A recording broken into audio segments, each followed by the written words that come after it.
exhibition. Acting CEO and Luton representative, Sherry Sia. And one. Let the games begin.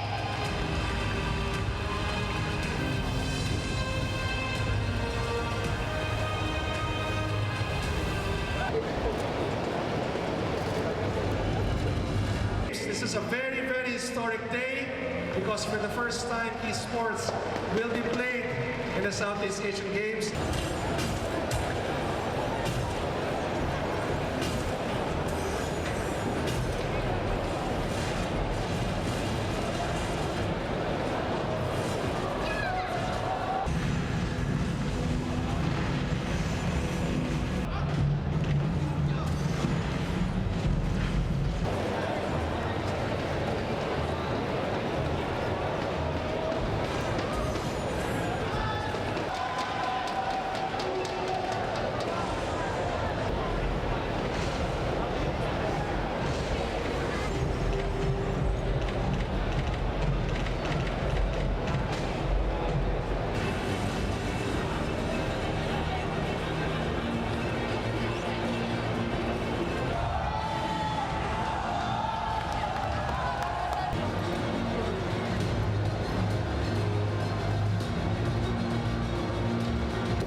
Tigers. Yeah, Tigers, right. Malaysia.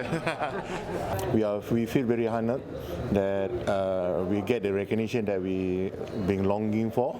So all the players are very excited. Although like esports is normally it's like we're playing for money, but this time we're very different. We play for the country and we have the whole country to back us for this tournament.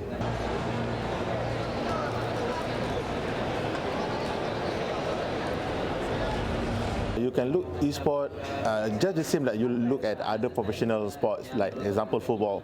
So everybody can play football, but not everybody are good in football and can become professional. So you can allow your kids to play games and send them to competitions. So don't just let them play and for nothing. Yeah. Ask them play, train, and send them to competition. If they have a talent to become big, then you can make a decision to support or not. Because if he have a talent, maybe we can become a millionaire one day from the esports. So parents have a chance to decide actually. So if their kids are not that good in games, just treat it as hobby only. So you can control everything you want, but if your kid has talent, don't waste their talent.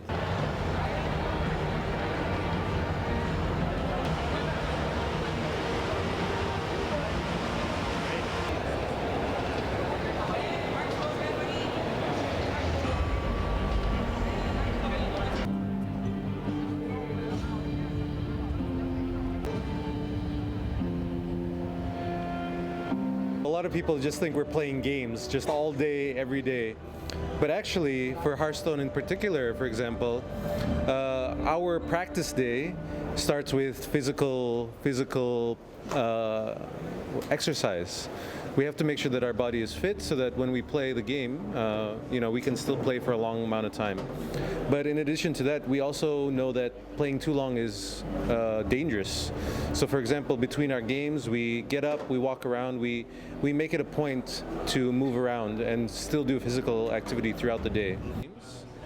Where Indonesia won silver at that exhibition. A lot of the young kids, for example, just think you just have to play a lot of games to be competitive, where in actuality, yes, you have to be good at the game and playing helps that, but you also have to have a good strategy and have a good understanding of the game mechanics and stuff like that. I've been playing Hearthstone for several years. In my opinion, I think it's still very important that you still do well in school, that you still make a career out of yourself, and you use esports or your game as a hobby. And if your life is stable enough, then you can do both competitively. You can have a good job that's stable, and your hobby can be a focus in your life.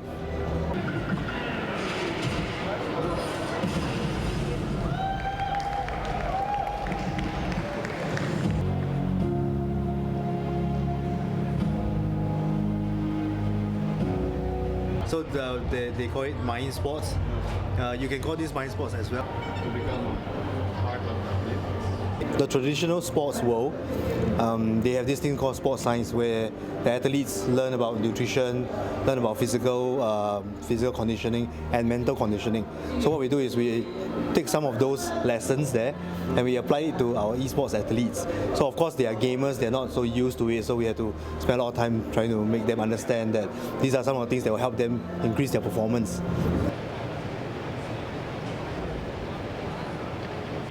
So media and communication, so things like branding, sponsorships, marketing. The easiest part to convince a parent would definitely be the money. So to try to win tournaments and prove to them that I can earn something out of this, and it's more than just the money. It's also a lot of experiences, meeting all these kind of people from different countries and eventually traveling to compete and all these kind of different learning points. Like when I went competitive, it was about sponsorships, branding yourself, mental kind of like fortitude to be able to handle stress within tournaments and all these kind of things. It all has a part to play when you want to be in esports. It's just amazing how far esports has come to even make it through to the SEA Games and eventually ASEAN Games, Asian Games, and maybe even one day the Olympics.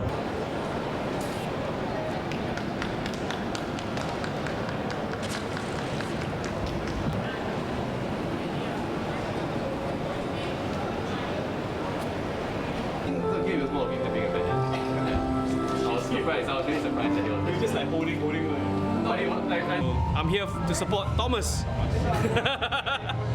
I think esports is slowly becoming more popular because, first of all, it's earning a lot of money. You can win a lot of money, and in Asian countries, I feel like it's not there yet. Like if you look at America, you look at other countries, they're really spending a lot of money. So I'm quite happy that esports is appearing in SEA Games at least. So it's making it more legit. Yeah, more real, more like esports is not for kids, it's a real sport.